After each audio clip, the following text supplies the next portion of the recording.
प्यारे बच्चों, आज मैं आप लोगों को क्लास 9 ICSE बोर्ड का 5वां पाठ अपना अपना भाग्य इसका मैं फुल एक्सप्लेनेशन करने जा रही हूं। और इससे पहले बच्चों मैं ICSE बोर्ड का बहुत सारा वीडियो बना चुकी हूं। उन सब को देखने के लिए आप ऊपर दिए गए आई बटन पर क्लिक करके देख सकते हैं, या नीचे दिए गए डिस्क्रिप्शन बॉक्स में देख सकते हैं, या प्लेलिस्ट में जाकर देख सकते हैं। और बच्चों आप मुझे इंस्टाग्राम, फेसबुक और ट्विटर पर भी फॉलो कर सकते हैं। तो पाठ शुरू करते हैं। पाठ शुरू करने से पहले लेखक के बारे में जानकारी प्राप्त कर लेते हैं। लेखक का नाम है जैनेंद्र कुमार। श्री जैनेंद्र कुमार का जन्म अलीगढ़ जिले में कोडियागंज नामक कस्बे में सन 1905 में हुआ। जैनेंद्र की रचनाओं पर गांधीवाद का बहुत प्रभाव पड़ा। ये अहिंसावादी और दार्शनिक थे। मुख्य रूप से तो ये कहानीकार थे, पर इन्होंने निबंध, उपन्यास और संस्मरण भी लिखे। सुनीता, सुखदा, मुक्तिबोध इनके प्रसिद्ध उपन्यास। साहित्य का श्रेय और प्रेम मंथन प्रसिद्ध निबंध संग्रह तथा फांसी, जयसंधि, वातायन, नीलम, देश की राजकन्या, एक रात दो चिड़िया, पाजेब इनके प्रसिद्ध कहानी संग्रह है। इनकी कहानियों में कहानी कला को नया आयाम मिला है, जिसमें वर्णन और विवरण की अपेक्षा चिंतन और विश्लेषण की प्रधानता है। तो आइए पाठ शुरू करते हैं, अपना अपना भाग्य। तो बच्चों इस पाठ पे एक छोटा बच्चा जो कि गरीबी झेलते झेलते किस तरह से ठंड के मारे मौत का शिकार हो जाता है, उसके बारे में लेखक बताने का प्रयास किए हैं कि आज के समय में लोग इतने स्वार्थी हो गए हैं कि गरीबों के विकास के लिए कुछ सोचते नहीं हैं, सिर्फ अपने और अपने परिवार के लिए चिंतित रहते हैं और सोचते हैं।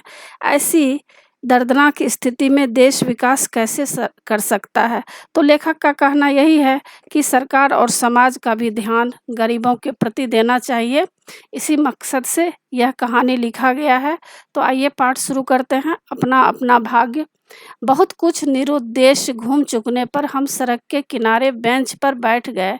यानी लेखक कह रहे हैं कि बहुत कुछ मतलब बिना उद्देश्य के लेखक ऐसे ही घूम रहे थे, और घूम चुकने के बाद क्या हुआ, वो सड़क के किनारे बेंच पर बैठ गए। नैनीताल की संध्या धीरे धीरे उतर रही थी।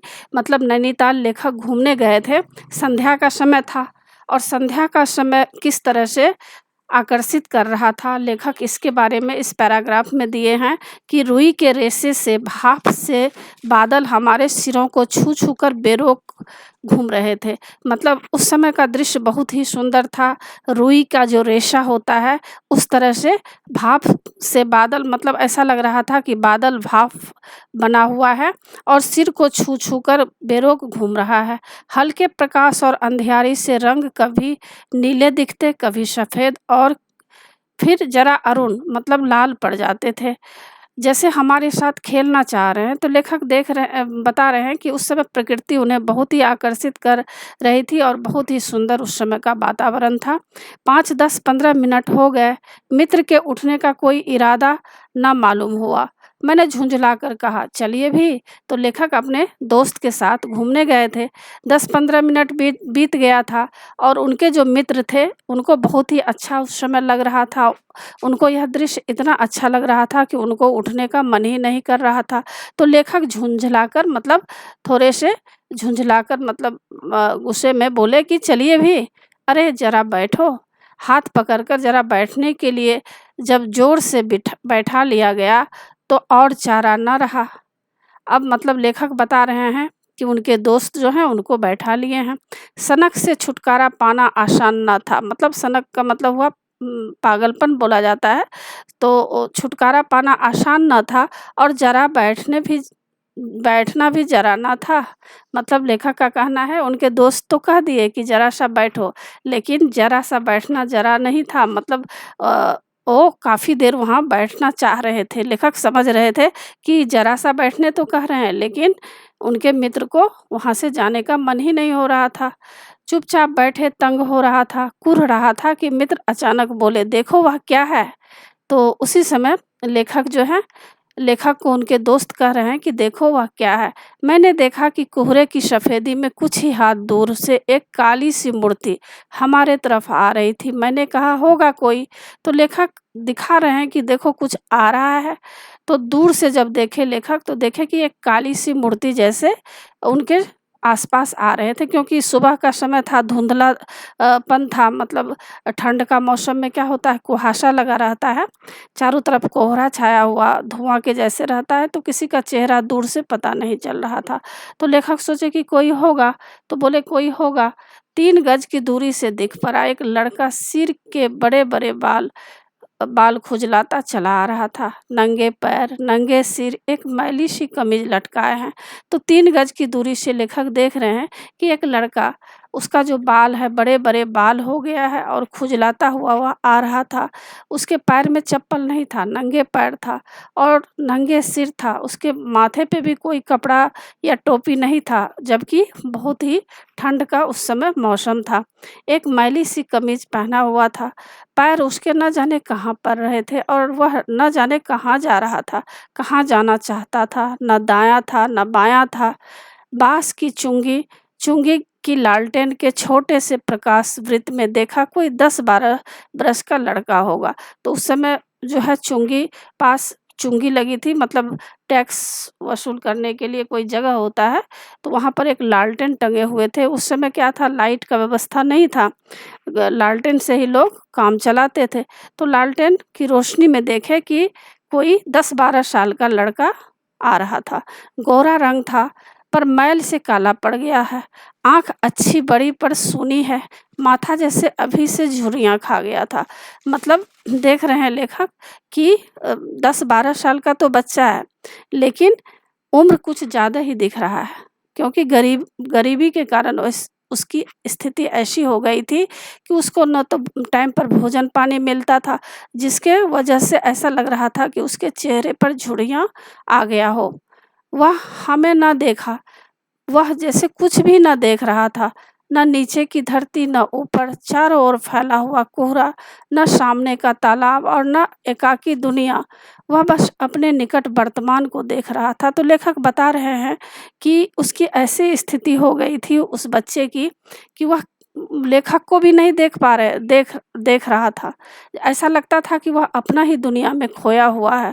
उसको कुछ भी वर्तमान नहीं दिख रहा था। आस-पास तालाब था और सुंदर वातावरण था, चारों तरफ ऐसा फैला हुआ, मतलब धरती इतनी सुंदर दिख रही थी, लेकिन उसको कुछ भी आकर्षित नहीं कर रहा था।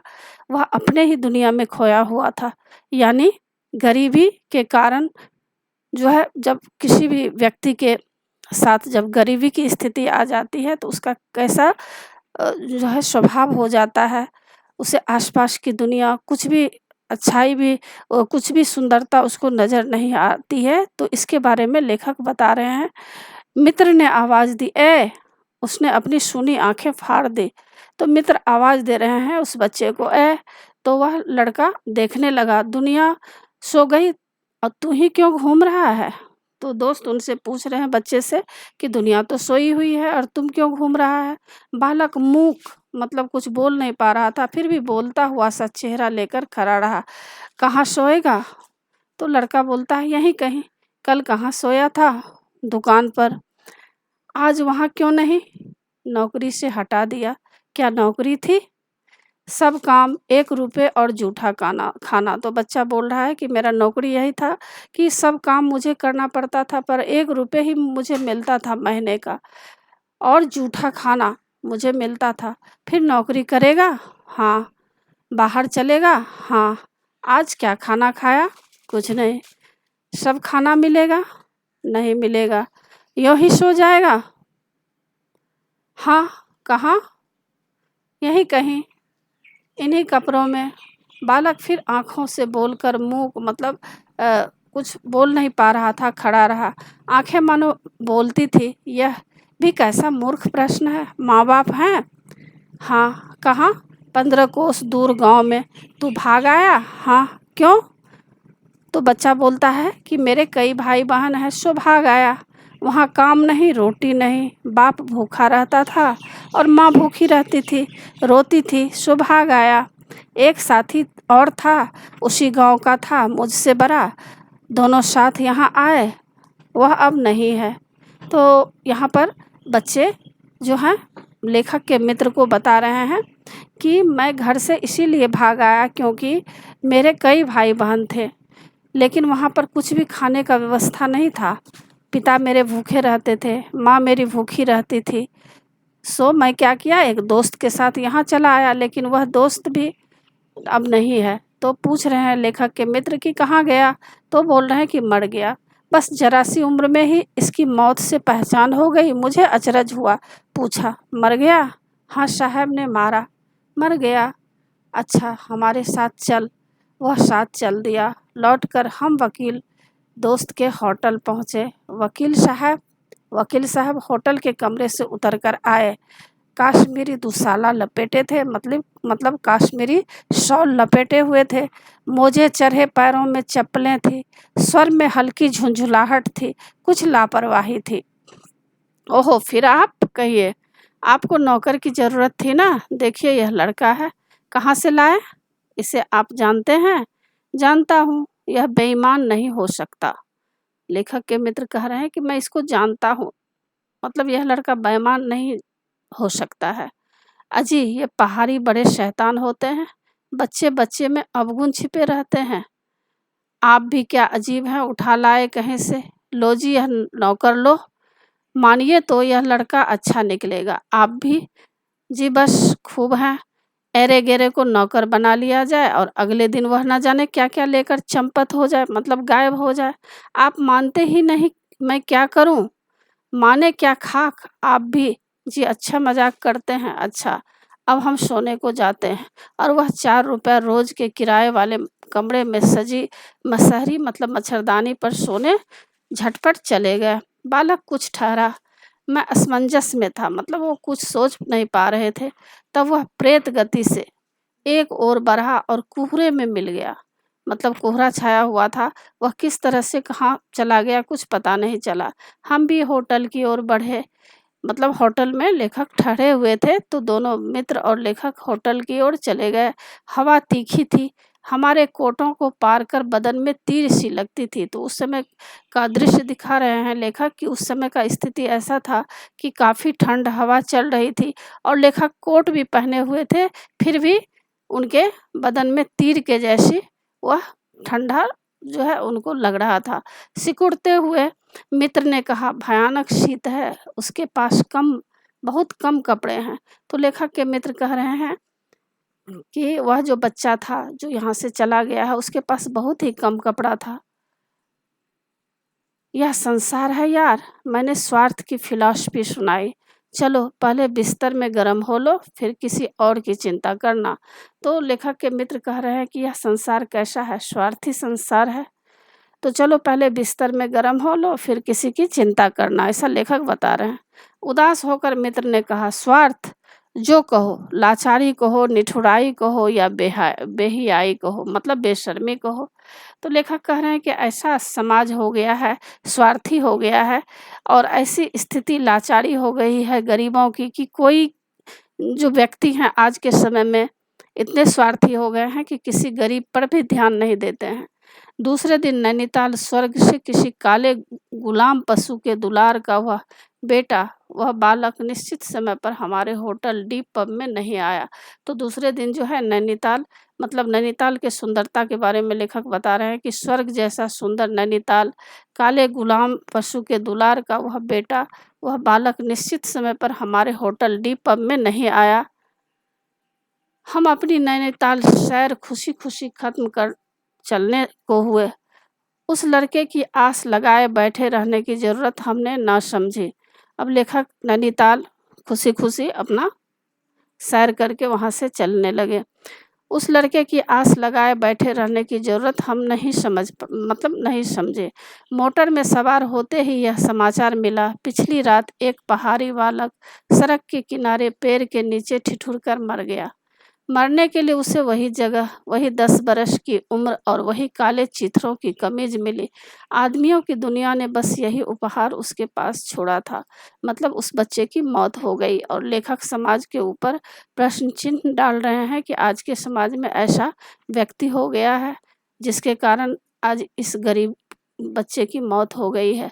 पर बतलाने वालों ने बताया कि गरीब के मुंह पर, छाती, मुट्ठियों और पैरों पर बर्फ की हल्की चादर चिपक गई थी, मानो दुनिया की बेहयाई ढकने के लिए प्रकृति ने सबके लिए सफ़ेद और ठंडे कफन का प्रबंध कर दिया था।